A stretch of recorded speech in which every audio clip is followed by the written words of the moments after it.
বিভিন্ন জায়গা থেকে বড় বড় ট্রেড অ্যানালিস্টরা কিন্তু এই বক্তব্যটা তারা রাখছেন যে কোথাও গিয়ে নিফটি ফিফটি 2025 সালের মানে মিড অফ 2025 তারপর থেকে কিন্তু হুড় হুড় করে বাড়তে চলেছে। এবং এখন বর্তমানে নিফটি ফিফটির যে পজিশানটা রয়েছে সেই পজিশানটা কোথাও গিয়ে রিকভার হবে এবং তার পরবর্তীকালে মিড অফ 2025 তারপর থেকে নিফটি ফিফটি একটা বিরাট বড় কিন্তু র্যালি দেবে এবং নিফটি ফিফটি এখন যে পজিশনে রয়েছে ওই 23,000-এর মোটামুটি কাছাকাছি।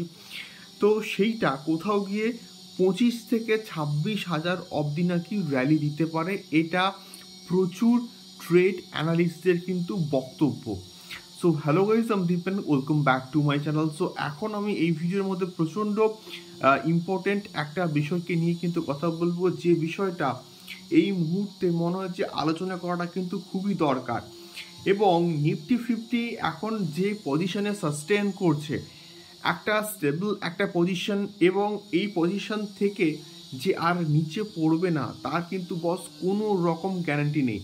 এবং এই যে 22,800 22,900 এই পয়েন্টে কন্টিনিউয়াসলি কয়েকদিন ধরে সাস্টেন করছে, এখান থেকে যে 21,800 যে একদম যে বটম পয়েন্টটা রয়েছে সেখানে অবধি যে যাবে না তার কিন্তু বস কোনো রকম গ্যারান্টি নেই। সেখানে অবধিও কিন্তু যেতে পারে, বাট স্টিল একটা পসিবিলিটি কিন্তু তৈরি হয়েছে। তার কারণটা হচ্ছে মার্কেট এখন ওভারসোল্ড কিন্তু হয়ে গেছে। ওভারসোল্ড মানে প্রচুর পরিমাণে কিন্তু সোল্ড, মানে সেলিং হয়ে গেছে। এফআইআই কিন্তু প্রচুর পরিমাণে তাদের যে স্টেক রয়েছে সেটা কিন্তু সোল্ড করে দিয়েছে। এইবারে যে বিষয়টা, এত পরিমাণে সোল্ড করে দেওয়ার পরে নিফটি ফিফটি মোটামুটি একটা ফেয়ার ভ্যালুসে কিন্তু এসে গেছে। এখনও অবধি মিড ক্যাপস যে ইন্ডেক্স আছে সেটা কিন্তু ফেয়ার ভ্যালুসে আসার একটা মানে আরও আসবে, এবং স্মল ক্যাপও কিন্তু আরও কিছুটা পড়তে পারে। বাট স্টিল নিফটি ফিফটি মানে টপ যে 50 কোম্পানিজ রয়েছে, মানে আমরা যাকে লার্জ ক্যাপ কোম্পানিজ বলি, সেই কোম্পানিজগুলো মোটামুটি ফেয়ার ভ্যালুসে কিন্তু এসে গেছে। এবং সেই জন্যই হয়তো কোথাও গিয়ে নিফটি ফিফটি এখনও অবধি টিল নাও ওই 22,800 22,900 এই পয়েন্টে কন্টিনিউয়াসলি কিন্তু ঘোরাফেরা করছে। এটা একটা গুড সাইন। এবং এই যে ল্যান্ডমার্কটা যদি বটম পয়েন্ট হয়, এবং এটাই যে এক্স্যাক্টলি মার্কেটের বটম পয়েন্ট হবে এটা আমরা শিওর শট কিন্তু বলতে পারি না। এবং এটা আমরা অনেকে এই ভুলটা কিন্তু করে থাকে যে বটম পয়েন্ট খুঁজতে গিয়ে অনেকে ইনভেস্টমেন্ট চালুই করে না, এটা অনেকে কিন্তু ভুল করে।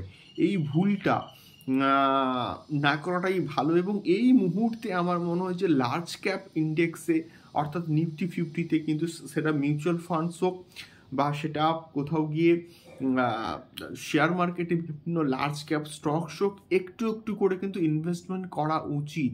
তার কারণ অলরেডি কিন্তু নিফটি ফিফটি অনেকটা পড়ে গেছে, ফেয়ার ভ্যালুসে কিন্তু মোটামুটি এসে গেছে। এর পরেও যদি পড়ে, এরপরে ধরা যাক 21,800 পয়েন্টে গিয়ে বটম পয়েন্ট করলো, তখন অ্যাভারেজ করে করে কিন্তু আমরা সেই একটা আমাদের যে টোটাল যে ভ্যালু রয়েছে সেটাকে আমরা কিন্তু অ্যাভারেজ করতে পারি। বাট স্টিল আমি বলবো এখনও অবধি কিন্তু মোটামুটি নিফটি ফিফটি ফেয়ার ভ্যালুসে এসে গেছে। এবং ট্রেড অ্যানালিস্টরা কিন্তু এটা বলছেন যে 2025 সালের মাঝামাঝি সময় থেকে নিফটি ফিফটি বা আমাদের ইন্ডিয়ান শেয়ার বাজার কিন্তু একটা র্যালি দিতে পারে, এবং সেটা কোথাও গিয়ে 23,000 থেকে 25 থেকে 26,000 পয়েন্ট অবধি কিন্তু উঠতে পারে। দেখা যাক এটা হয় কি না। এবং এটা সম্ভব যখনই এফআইআই আবার একবার ফিরবে এবং আমাদের ইকোনমিক্যাল যে গ্রোথ সেইটা ভালো রকম করে হবে, তখনই কিন্তু আমাদের যে কোথাও গিয়ে শেয়ার বাজারে আরও একবার কিন্তু আমরা র্যালি দেখতে পেতে পারি। তো এটুকুই বেসিক্যালি বক্তব্য ছিল। আপনাদের কি মতামত অবশ্যই কমেন্ট বক্সে কমেন্ট করে শেয়ার করতে পারেন। দেখা হচ্ছে পরবর্তী ভিডিওতে। এবং কোনো রকমভাবে ইনভেস্টমেন্ট করার আগে অবশ্যই কিন্তু সেটা মিউচুয়াল ফান্ডস হোক, সেটা শেয়ার মার্কেট হোক, অবশ্যই আপনাদের ফাইন্যান্সিয়াল অ্যাডভাইজারের থেকে অ্যাডভাইস নিয়ে তারপরে কিন্তু ইনভেস্টমেন্টগুলো করবেন। This video is only for educational purpose. দেখা হচ্ছে পরবর্তী ভিডিওতে।